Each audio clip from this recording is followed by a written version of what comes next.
meu nome é Laís e sejam bem-vindos ao meu canal.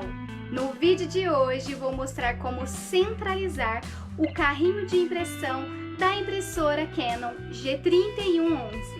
E antes de começar esse vídeo eu quero te convidar a se inscrever no meu canal, deixar um like, pois me ajuda muito. Então bora pro vídeo! A primeira coisa que eu faço, vou clicar no botão de ligar.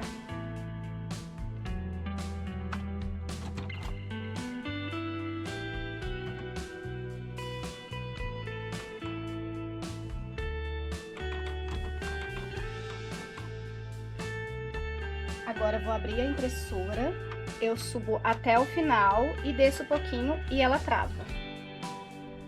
O próximo passo é centralizar o carrinho de impressão.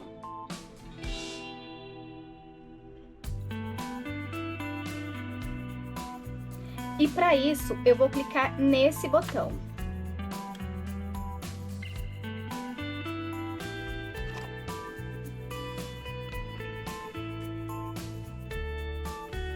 Como vocês podem ver, o carrinho se moveu para o outro lado.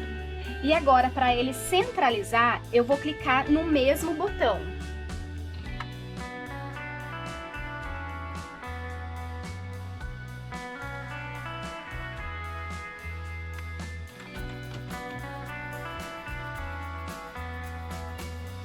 Saber centralizar o carrinho de impressão te ajuda na manutenção da impressora, como por exemplo, tirar o ar das mangueiras.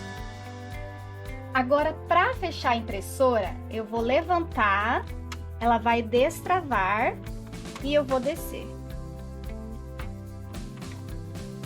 E ela automaticamente reposiciona o carrinho de impressão.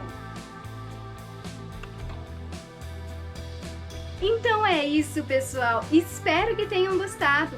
E para que esse canal continue a crescer, verifique se você é inscrito, ative o sininho e deixe o seu comentário, pois me ajuda muito. E até o próximo vídeo!